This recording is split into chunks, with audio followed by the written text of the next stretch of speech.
গাজার প্রতি সংহতি জানাতে গত 12 এপ্রিল মার্চ ফর গাজা অনুষ্ঠিত হয় রাজধানীতে, যেখানে উপস্থিত ছিলেন দেশের অধিকাংশ রাজনৈতিক দল ও সংগঠনের প্রতিনিধিরা।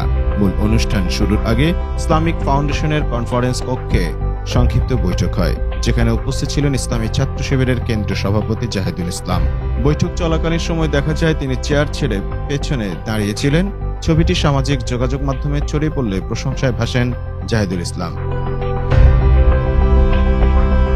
সেদিন আসলে কি ঘটেছিল, কেন বসার জন্য চেয়ার পাননি দেশের বৃহত্তম ছাত্র সংগঠনের সভাপতি, তার কারণ জানালেন বিশিষ্ট লেখক ও গবেষক মাওলানা রুহুল আমিন সাদি।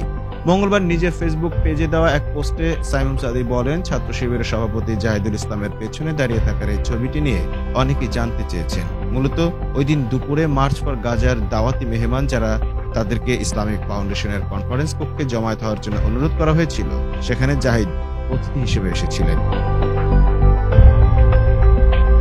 আগেই সিদ্ধান্ত ছিল অতিথি সবাই গুরুত্বপূর্ণ, সবাইকে বক্তৃতা দিলে এত বড় সমাবেশ কন্ট্রোল করা কঠিন হবে।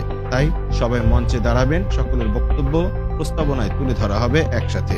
কিন্তু এই যে কাউকেই বক্তব্য দিতে দেয়া হবে না, এই সিদ্ধান্ত এবং বিস্তারিত রোডম্যাপ মুফতি আব্দুল মালেকের মাধ্যমে আগেই ঘোষণা দেওয়ার জন্য আবারও সবাইকে জমায়েত করা হয়। এখানে জাহিদ বসা ছিলেন, আমি শাহ আহমদুল্লাহ সাহেব সহ পেছনে এসে দাঁড়াই।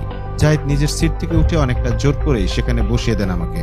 এত বড় একটা সংগঠন, একটা ঐতিহ্যবাহী শহীদি কাফেলার কেন্দ্রীয় সভাপতি, অথচ একটু অহংকার নেই, সবসময় হাস্যজ্জ্বল চেহারা নিয়ে থাকেন। এটা এই সময় আমার নিকট অবশ্যই গুরুত্বপূর্ণ বিষয়। তিনি আরো বলেন, রাজনৈতিক চেয়ার নিয়ে যখন কারাকারি ধাক্কাধাক্কি হয়, এমনকি প্রেস রিলিজে নাম আগে পরে দেওয়া না দেওয়া নিয়ে খুনাখুনি পর্যন্ত হওয়াটা আমাদের রাজনৈতিক কালচার, সেই সময় এরকম একটা দৃশ্যের সাথে পরিচিত হওয়াটা অবশ্যই তাৎপর্যের দাবি রাখে। আমরা যে স্লোগানই দিই, এই শতাব্দী হচ্ছে ইসলামের বিজয়ের শতাব্দী। এই বিজয় আসবে এইসব বিনয়ী ও ডেডিকেটেড তরুণদের হাত ধরে, ইনশাআল্লাহ।